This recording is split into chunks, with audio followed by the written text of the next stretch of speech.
Good afternoon, NCCP and friends, and good afternoon, Pastor Melissa. Hi, Pastor John. It's great to be with you all this week to talk about things that are happening around the parish and to give some thought to what's coming up this weekend. That's right, and we're still right in the midst of our Easier Said Than Done series, and things have been going really well. We've had some really good discussions in our study groups and on Sunday morning, and we just really have had a good time with that.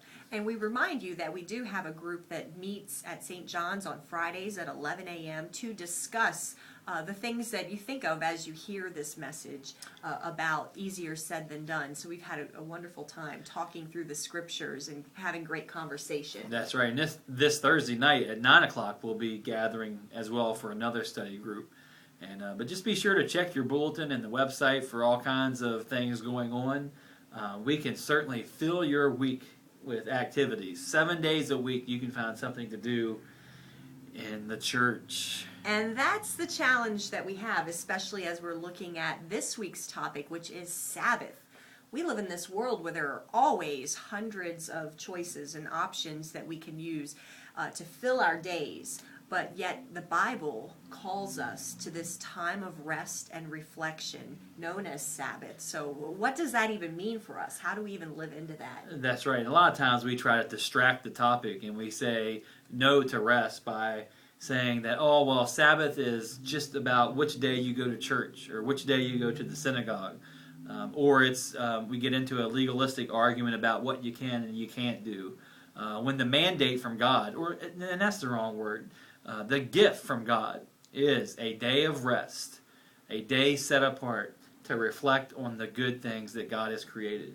Pastor John asked me a little while ago, what's my perfect Sabbath? And honestly, I couldn't even think of what it would include except taking a nap. And I throw the question back at him, and it's true that so often we just know there's so much going on. We can't even wrap our minds around an entire day devoted to special time with God. But we really do need to carve out that time in our lives to be inspired, to reflect on God's goodness, and to be renewed for our work in the world. Amen. Did you just ask me what my ideal Sabbath would be? I did. I think certainly a day at the beach, just with no schedule, all by myself. I was going to say. No kids, no wife.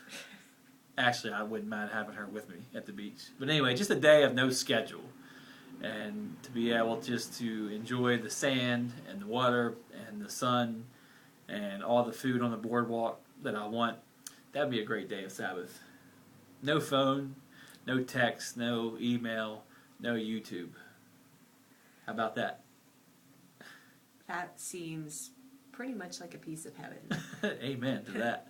And so we throw it back to you now. What's your idea of Sabbath? And to really just wrestle and struggle with that because, we're all working really hard in this economy, and some of you and some of us are really trying to make ends meet, and we're told all about how hard work pays off and what that means. Some of you own your own business or work on farms where the animals or the crops don't take a day off, and so just how do you balance all that with the gift that God has given us in terms of taking a day of rest?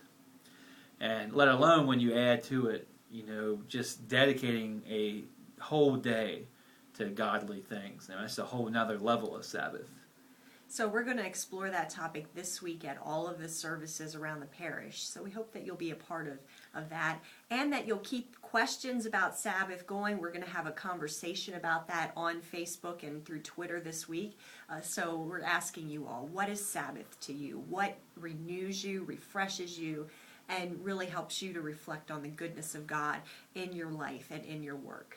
So in honor of that, after you watch this, shut down your computer, turn off your phone, and take a nap.